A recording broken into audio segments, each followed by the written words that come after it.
I want to share something with those of you who are not married, those of you who feel the weight of being single and are made to feel in our communities like you have not yet arrived at this destination called marriage. You've not yet achieved the status of being married. I want to share with you a powerful truth, but before I do, I want to let you know that I'm not sharing it from a place of not understanding your struggle. I am single myself. I understand the struggle of not being married, but I also am sharing it from a place of working with so many married people, and so many people are single as well. And it is this: it is so easy to get married. Marriage, getting married itself, is not the accomplishment. And it shouldn't be treated as this exclusive club or this status that you arrive at. That's not the accomplishment. It is so easy to get married. There's so many people. You can pick one and you can get married.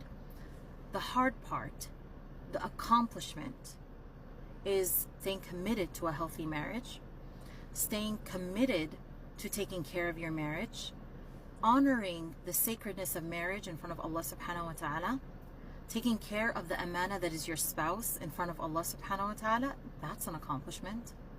That's something worth achieving. Marriage is sacred and we should always treat it as such, and it's such an important part of our society, and we should not minimize marriage, which is something that's happening a lot in our society today. People are minimizing marriage as if it's not necessary. No, marriage is one of the foundations of our society and it should not be minimized. But we also should value it for what it is. The value of marriage is not the act of getting married. It's much more than that. Yes, the intention of getting married, the right intentions, and yes, of course, getting married is beautiful and is important, but it's really you working on your marriage and you honoring the marriage in front of Allah subhanahu wa ta'ala, you showing up and you staying committed. That's what's really admirable. The other thing is that it is so easy to get married. You can, like I said, there's so many people, you can just pick one and get married, but it's so much harder to find the right person. It's so much harder to wait for the right person.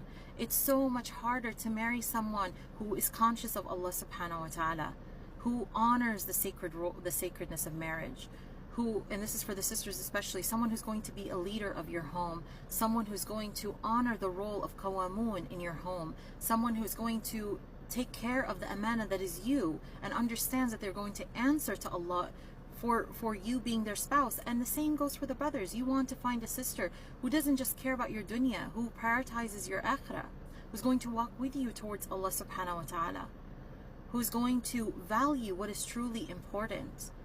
Now, that's something that is valuable. That's an accomplishment. That's something that is a beautiful thing worth having. But getting married, especially for those who are single, who feel like this marriage is this impossible thing, don't tell yourself that. Tell yourself, it's so easy to get married. I can get married anytime. You know, it's so easy, but I'm waiting for the right person. And I'm making dua to Allah for the right person. And that's the most beautiful kind of wait, by the way. You're waiting for something halal that is beautiful in front of Allah. You could easily get married to someone, but you realize, no, that person doesn't value their relationship with Allah. I don't want to enter a marriage where somebody doesn't pray. I don't want to enter a marriage where somebody isn't going to prioritize Allah. If they don't prioritize Allah, they're not going to prioritize me. So I'll wait, Ya Allah. I'll wait until I find someone who I look up to, someone who is going to be a leader of my home, somebody who is going to be conscious of you, Ya Allah, when taking care of me. That is worth waiting for. And you're waiting for a marriage that's pleasing to Allah subhanahu wa ta'ala. That itself is ibadah, by the way. Imam al-Ghazali rahimahullah, he says this. He says the period of waiting for Allah to answer your dua is ibadah. So stop treating this period of waiting as what's wrong with me. Why am I not like everyone else? Why don't I have the status of being married? It's not a status. It shouldn't be treated like this. I know that people treat it like that, and I mean, I have friends who told me that they didn't get welcomed into their community until after they got married. And this is, we single women, we understand this, right? That there is we get treated differently because we're not married, and that is a reality, right? احتسبوها عند الله. Account for it with Allah. This is your test.